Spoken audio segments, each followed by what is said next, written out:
आज की हमारी बहुत अहम वीडियो है, मेन वीडियो है, जिसमें हम आपको बताएंगे कि इसका मेन प्रोसीजर क्या है वाटर लिली उगाने का। वाटर लिली दो किस्म की होती है। एक आप हार्ड लिली, इसका सैंपल ये है।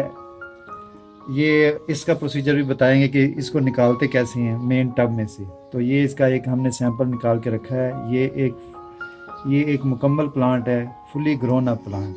ठीक है। दूसरी किस्म जो है वो ये सामने मौजूद है। इसको कहते हैं ट्रॉपिकल वाटर लिली। दोनों का प्रोसीजर सेम है जो हम अभी बताने लगे हैं। इसके लिए क्या क्या चीज़ें ज़रूरी हैं वो आपके सामने पड़ी हैं। ठीक है।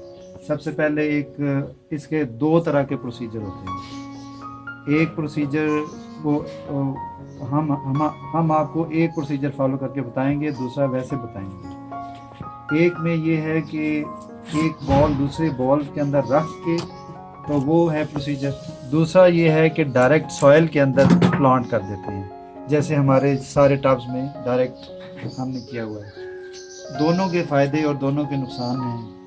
कुछ इसका ये है कि इसको अगर हम दो दो पार्ट वाला करेंगे तो इसकी मैनेजमेंट आसान है। पौधे की केयर, पौधे की मैनेजमेंट काफ़ी आसान है, लेकिन उसमें ज़रा उसकी मैनेजमेंट ज़रा मुश्किल है। ठीक है। तो अब आप देख लें कि आपके पास एक बड़ा टब है, जिसका ये टब जो है वो डिमॉन्स्ट्रेशन के लिए है। असल में टब जो है ना उतना बड़ा होना चाहिए जितने सामने पड़े हैं। तो ये डिमॉन्स्ट्रेशन के लिए छोटा टब है, और ये एक और स्मॉल टब है जिसके अंदर हम अपना प्लांट कर। इसके लिए हमें एक मैच्योर पौधा चाहिए। मैच्योर हो, बेबी प्लांट हो, थोड़ा बड़ा हो। वो ये आप टब देख रहे हो, और ये बहुत सारे टब्स हैं। इसमें से कोई एक पौधा निकाल के आज आपको डेमॉन्स्ट्रेट करेंगे कि हमारा प्रोसीजर क्या है, हम इसको लगाते कैसे हैं।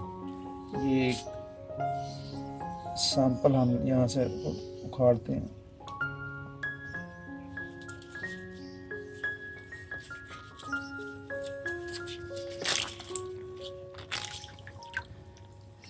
ये देखें, एक पूरा पौधा हमने जड़ों समेत सैंपल के तौर पे उखाड़ दिया। ठीक है। अब इसको धोएंगे ताकि इसका थोड़ा जायज़ा ले सकें इसकी रूट्स का और चीज़ों का हेल्दी है या नहीं है। अब हम इसकी सफाई कर रहे हैं, धो रहे हैं ताकि नज़र आए इसके अंदर जड़ें। ये रिजोम है जो यहाँ से टूट गया है, और बाकी भी बड़े बड़े रिजोम्स होते हैं। तो ये इसकी आप जड़ें देख सकते हैं, इंटैक्ट हैं। ये इन्हीं जड़ों से ये दोबारा उगेगा। ये देखें, ये जड़ें। ठीक है। अब इसको अच्छी तरह साफ कर लें। इधर आ, बड़े टब में साफ कर लें, पत्ते इससे खूबसूरत हो जाए।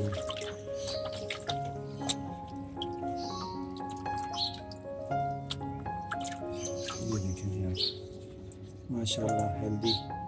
अब इसको लगाने का तरीका बताएंगे जी। ये आप देख रहे हैं, एक हेल्दी प्लांट होना चाहिए। आपकी रूट्स नज़र आ रही हैं और सब, ये देखें इसके पत्ते हैं। हर लिहाज से ये एक हेल्दी प्लांट है। ठीक है। अब इसमें ऑलरेडी हमने ओवरनाइट इसके अंदर सॉइल भर के रखी है। सॉइल वो लेनी है जो डग आउट हो, तो ज़मीन से निकली हुई डायरेक्ट सॉइल लेनी है। इसमें कोई कंपोस्ट, कोई इंग्रेडिएंट नहीं होना चाहिए। दूसरा, जो ज़मीन से सॉइल निकली है वो लेनी है। उसको आप ओवरनाइट पानी में डिप करके रख दें। पौधा लगाना आसान होता है। ठीक है। अब आप इसको आसानी के साथ सेंटर में देखिए कितनी आसानी से ये लग गया।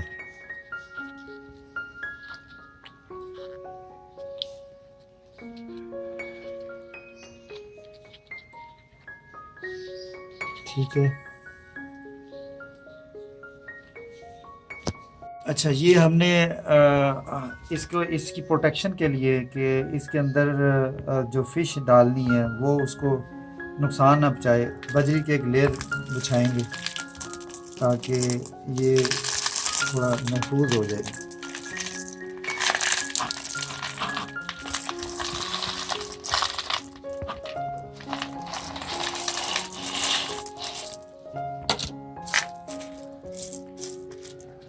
मेक श्योर कि इसका जो उगने वाला पॉइंट है वो नंगा रहे। अब इस छोटे टब को हम बड़े टब में रख देंगे। थोड़ा सा इसका और बड़ा साइज होना चाहिए, लेकिन बहरहाल हम डिमॉन्स्ट्रेशन के लिए सब कुछ है आज। ठीक है, अब इसके अंदर आहिस्ता आहिस्ता पानी भर दें।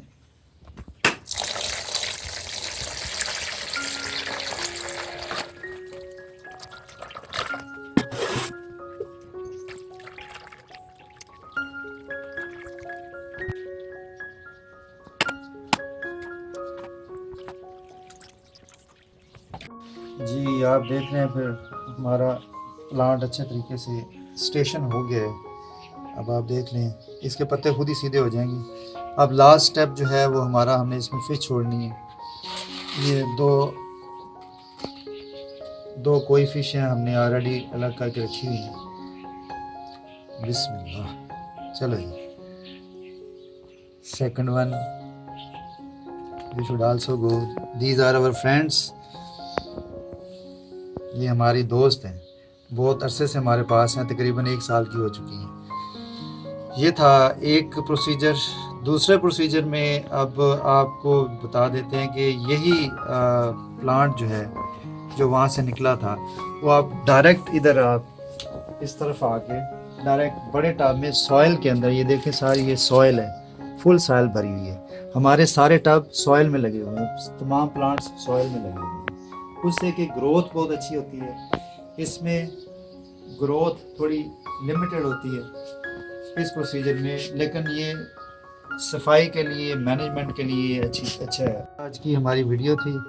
बस इसकी केयर जो है वैसे ही करनी है जैसे मैंने ऑलरेडी बताया हुआ है आप लोगों को। हमारी केयर की वीडियो है top 5 secrets of water lilies in tubs, तो वो आप देख लें। उसके अंदर 5 चीज़ें इसकी जो टॉप पे दी हुई हैं वो कर लें। इसमें जो NPK है वो डालनी है एटलीस्ट 1 मंथ बाद।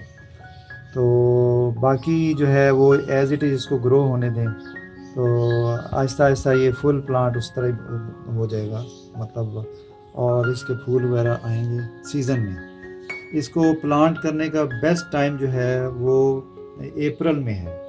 वैसे तो आजकल सितंबर है, लेकिन अप्रैल में इसको प्लांट करना चाहिए, और क्योंकि आगे फुल सीज़न होता है तो उसमें इसकी ग्रोथ के चांसेस बहुत बढ़ जाते हैं और इसमें फूल अच्छे आते हैं।